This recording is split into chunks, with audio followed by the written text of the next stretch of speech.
The Scarecrow of Oz. Chapter 23. The Land of Oz. The straw man's appearance on the water was so sudden that it startled Trot. But Captain Bill had the presence of mind to stick his wooden leg out over the water, and the Scarecrow made a desperate clutch and grabbed the leg with both hands. He managed to hold on until Trot and Button-Bright knelt down and seized his clothing. But the children would have been powerless to drag the soaked Scarecrow ashore had not Captain Bill now assisted them. When they laid him on the ledge of rubies, he was the most useless-looking scarecrow you can imagine.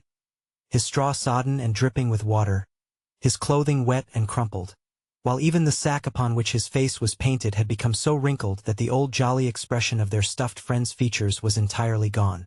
But he could still speak, and when Trot bent down her ear she heard him say, "Get me out of here as soon as you can." That seemed a wise thing to do, so Captain Bill lifted his head and shoulders, and Trot and Button-Bright each took a leg. Among them they partly carried and partly dragged the damp Scarecrow out of the ruby cavern, along the tunnel and up the flight of rock steps. It was somewhat difficult to get him past the edge of the waterfall, but they succeeded after much effort, and a few minutes later laid their poor comrade on a grassy bank where the sun shone upon him freely and he was beyond the reach of the spray. Captain Bill now knelt down and examined the straw that the Scarecrow was stuffed with.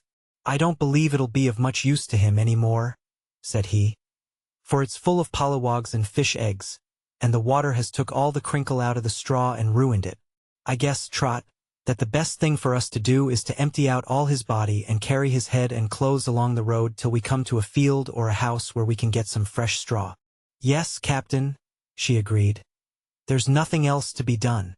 But how shall we ever find the road to Glinda's palace, without the Scarecrow to guide us?" "That's easy," said the Scarecrow, speaking in a rather feeble but distinct voice. "If Captain Bill will carry my head on his shoulders, eyes front, I can tell him which way to go." So they followed that plan and emptied all the old, wet straw out of the Scarecrow's body. Then the sailor-man wrung out the clothes and laid them in the sun till they were quite dry. Trot took charge of the head and pressed the wrinkles out of the face as it dried, so that after a while the Scarecrow's expression became natural again, and as jolly as before. This work consumed some time, but when it was completed they again started upon their journey, Button-Bright carrying the boots and hat, Trot the bundle of clothes, and Captain Bill the head. The Scarecrow, having regained his composure and being now in a good humor, despite his recent mishaps, beguiled their way with stories of the Land of Oz.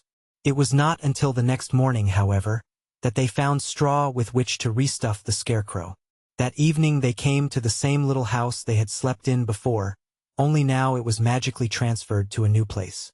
The same bountiful supper as before was found smoking hot upon the table, and the same cozy beds were ready for them to sleep in. They rose early and after breakfast went out of doors, and there, lying just beside the house, was a heap of clean, crisp straw. Ozma had noticed the Scarecrow's accident in her magic picture and had notified the wizard to provide the straw, for she knew the adventurers were not likely to find straw in the country through which they were now traveling. They lost no time in stuffing the Scarecrow anew, and he was greatly delighted at being able to walk around again and to assume the leadership of the little party. "Really," said Trot, "I think you're better than you were before, for you are fresh and sweet all through and rustle beautifully when you move." "Thank you, my dear," he replied gratefully. "I always feel like a new man when I'm freshly stuffed. No one likes to get musty, you know, and even good straw may be spoiled by age." "It was water that spoiled you the last time," remarked Button-Bright, "which proves that too much bathing is as bad as too little.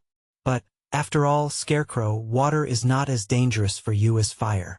"All things are good in moderation," declared the Scarecrow. "But now let us hurry on, or we shall not reach Glinda's palace by nightfall."